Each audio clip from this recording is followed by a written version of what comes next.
हम लोग दिल्ली के आज़ादपुर एपीएमसी मंडी में मौजूद हैं और हमारे साथ आज़ादपुर एपीएमसी मंडी के कारोबारी उमेश अग्रवाल जी इस वक्त मौजूद हैं। चलिए जानते हैं इनकी राय कि आने वाले बजट में क्या इनकी उम्मीदें हैं केंद्र सरकार से। सर आपका बहुत बहुत स्वागत है मार्केट टाइम्स टीवी पे। सर 1 तारीख को हमारा यूनियन बजट लॉन्च होने वाला है, तो सर आपकी क्या क्या उम्मीदें हैं कारोबारी के दृष्टिकोण से इस बजट से? सबसे पहले तो सरकार को शुभकामनाएं देते हैं कि वो एक नया बजट लेके आ रहे हैं जो जनता की उम्मीदों का खरा उतरना चाहिए। और हमें इस बजट से जो उम्मीदें हैं, हर कोई अपनी उम्मीद लगाता है। जो जिस सेक्टर का आदमी जुड़ा हुआ होता है वो उसी हिसाब से बात करता है। कोई कहता है टैक्सेशन कम होना चाहिए, कोई कहता है जीएसटी का रेट कम होना चाहिए, कोई कहता है सिलेंडर पर सब्सिडी कम होनी चाहिए, कोई ये कहता है कि खेती पे ज़्यादा ध्यान, कोई रेलवे सेक्टर की बात करता है। लेकिन मैं इस बारे में सिर्फ ये कहूँगा, एक बैलेंस बजट होना चाहिए। देश के विकास को ध्यान में रख के बजट बनाया जाना चाहिए। और जो देश का इंफ्रास्ट्रक्चर है, मूलभूत ढांचा, जो पिछले 70 साल से एक सही ट्रैक पे नहीं आ पाया है, उसे उस ट्रैक पे लाने के लिए पूरी भरसक सरकार को कोशिश करनी चाहिए। क्योंकि जितना अच्छा मूलभूत ढांचा होगा, हमारे देश में रोजगार भी उतनी तेज़ी से बढ़ावा मिलेगा। इसलिए सरकार से मेरी यही गुजारिश है कि एक अच्छा और बैलेंस बजट लाया जाए राष्ट्र हित को ध्यान में रखते हुए।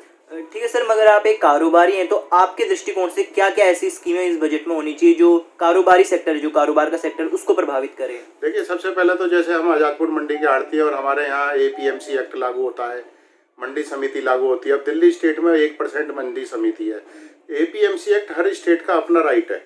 जिस तरह पेट्रोल डीजल के ऊपर वैट लगाने का राइट हर स्टेट का, और अपने अलग अलग दरों पर वो वैट लगाते हैं। लेकिन इसी तरह से एपीएमसी के अंदर भी ये है कि कोई स्टेट 1.5% लगाता है, कोई 2%, कोई 3%, कहीं कहीं एक आधी स्टेट ऐसी भी है जहाँ 4% तक है, जो बहुत ज़्यादा चुभता है। कहीं ना कहीं ये है तो कॉमोडिटी के ऊपर ही, भले ही इसे खरीदार दे रहा है, कोई भी दे रहा है। यदि आज एफसीआई मार्केट से एमएसपी पे मंडियों से माल खरीद रही है तो उसे एमएसपी के ऊपर 4%, कहीं 3%, कहीं 1.5%, कहीं 2%, कहीं 1%, दिल्ली में 1% है, अपनी मंडी समिति देनी पड़ती है।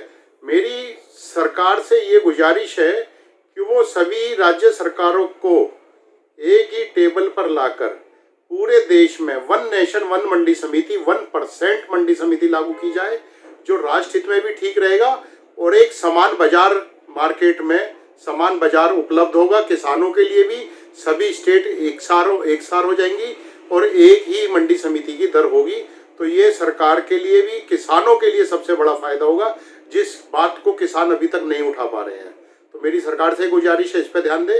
दूसरा, जो मैं बैंकिंग सेक्टर में रिफॉर्म की बात करता हूँ, जिसे अभी तक शायद सरकार ने छू नहीं पाई है या समझ नहीं पाई है। हम ये चाहते हैं, जिस तरह से telecom regulatory mobile number issue करती है और अपने आप में एक यूनिक नंबर होता है, उसके बाद आज उनमें कंपनियों में पोर्टेबिलिटी भी स्टार्ट हो चुकी है, जिसकी वजह से quality of service, good service और एक कंपटीशन मार्केट में देखने को मिल रहा है।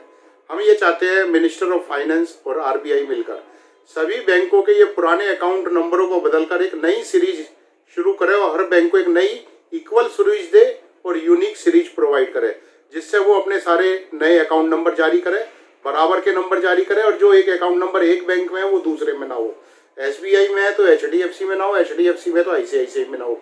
इसके बाद आप अकाउंट पोर्टेबिलिटी स्टार्ट कर सकते हैं, जिससे एक ओपन कंपटीशन होगा और कस्टमर को बैंकिंग में एक गुड सर्विस मिलेगी। सरकार को इस बारे में बड़ी गंभीरता से सोचना चाहिए, जो बैंकिंग सेक्टर के लिए एक बहुत बड़ा रिफॉर्म होगा। साथ ही मैं ये भी कहना चाहूँगा कि ये जो किसान बिलों का मैटर चल रहा है, इस पर भी सरकार जितनी गंभीरता से विचार कर रही है, लेकिन कुछ लोग सरकार का विरोध करने में लगे हुए हैं। मैं आपके माध्यम से यही कहना चाहूँगा, सरकार कभी किसान के खिलाफ नहीं जाती। कोई भी सरकार कभी किसान के खिलाफ नहीं जाती। शायद आपको मुद्दे को समझने में दिक्कत आ रही है। सरकार के साथ सहयोग कीजिए और सरकार के साथ समन्वय स्थापित कीजिए और इस जो एक परेशानी समाज में चल रही है उसे दूर कीजिए और अच्छे से किसान बिल के अंदर जो यदि आपको कोई कमी नजर आई है उसे दूर करवाइए। धन्यवाद सर। इसके अलावा सर, जो इस वक्त जो स्थिति किसानों की चल रही है, तमाम सीमाओं पर दिल्ली के किसान बैठ के आंदोलन कर रहा है, तो सर आपको लगता है उनको खुश करने के लिए सरकार उनके लिए कुछ इस बिल में ला सकती है? देखिए, मैं इस तरह के लॉलीपॉप पे भरोसा नहीं करता कि खुश करने के लिए कल को कोई और आके बैठ जाएगा, उन्हें खुश करो, फिर कोई और आके बैठ जाएगा, खुश करो। जो राष्ट्र हित में है सरकार को वो करना चाहिए। इसमें चाहे कितने भी आंदोलन सामने आए, उनकी परवाह नहीं करनी चाहिए। मैं सरकार से ये कहूंगा कि सरकार जो भी फैसले ले राष्ट्र हित में ले, दूरगामी फैसले ले, मजबूत फैसले ले। और यदि इतनी ईमानदारी से फैसला लेने के बाद भी यदि कोई आंदोलन की बात करता है तो उनसे बात कीजिए, उनको समझाइए। और यदि वो नहीं मानते हैं तो भी सुप्रीम कोर्ट उनके लिए दरवाजा खुला हुआ है। जो आंदोलनकारी है उन्हें सुप्रीम कोर्ट से बात कर लेनी चाहिए। सर, इसके अलावा सर केंद्र सरकार कहती है कि किसानों की आय दुगनी करने के लक्ष्य को अपने निर्धारित उन्होंने किया है, वो किसानों की आय दुगनी करने पे विचार करें। तो उसको लेकर सर किस तरीके के कानून, किस तरीके की स्कीमें किसान के देखिए सर, अभी सभी स्टेटों में मंडियां काम कर रही हैं। अभी तक किसानों के पास एक ही सिंगल प्लेटफार्म है, मंडियां। उसके बाद उन्हें एक और प्लेटफार्म मिल जाता है प्राइवेट सेक्टर का। कॉन्ट्रैक्ट फार्मिंग पंजाब में चल रही है, आज वो उसी के खिलाफ बोल रहे हैं। 20 साल से कॉन्ट्रैक्ट फार्मिंग चल रही है पंजाब में, तो आज गुजरात में कॉन्ट्रैक्ट फार्मिंग चल रही है। यूपी में अभी कॉन्ट्रैक्ट फार्मिंग स्टार्ट नहीं हुई है, लेकिन धीरे धीरे वो भी स्टार्ट होगी। लेकिन समस्या क्या है, आय की डबल कब होगी?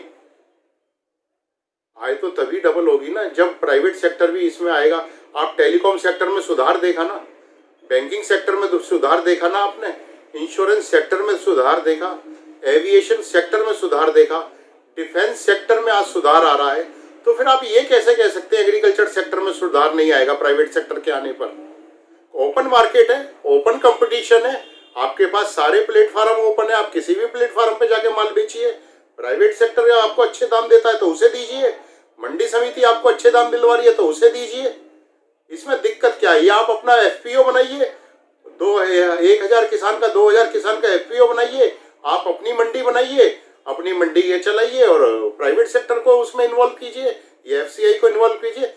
लेकिन एक जिद पकड़ना, हंगामा करना, सरकार को परेशान करना, ये लोकतंत्र की सेहत के लिए अच्छी बात नहीं है। कुछ लोग आप लोगों को गलत रास्ता, गलत बात सिखा रहे हैं, उनसे बचिए, उन राष्ट्र विरोधी ताकतों से बचिए और राष्ट्र हित में सरकार से ईमानदारी से बात कीजिए, खुले दिल से बात कीजिए। हमेशा सरकार किसानों के साथ रही है। मैं आज भी कह रहा हूँ, 1947 से आज तक कोई भी सरकार किसानों के खिलाफ नहीं रही। और आज की तारीख में जो सरकार है मोदी जी की, जिस तरह से वो किसान सम्मान निधि दे रहे हैं, 2000 रुपये अकाउंट में डाल रहे हैं, साल में 3 किस्तें दे रहे हैं, उसमें भी आगे बढ़ा रहे हैं। जिस तरह से उन्होंने यूरिया, डाई, खाद बहुत तेज़ी से किसानों को उचित मूल्य पर उपलब्ध कराई है, उसकी ब्लैक मार्केटिंग बंद करी है, बीज उपलब्ध करा रही है। समय दीजिए, सरकार किसानों का कभी बुरा नहीं चाहती और किसानों की हर बात को सुनेगी और उनकी हर समस्या को दूर करिए। दिल से बात कीजिए, समझदारी से बात कीजिए। किसी भी गलत व्यक्ति के बहकावे में आकर, किसी भी गलत व्यक्ति के बहकावे में आकर आप अपने इस आंदोलन को जारी मत रखिए। आपसे हाथ जोड़ के गुजारिश है।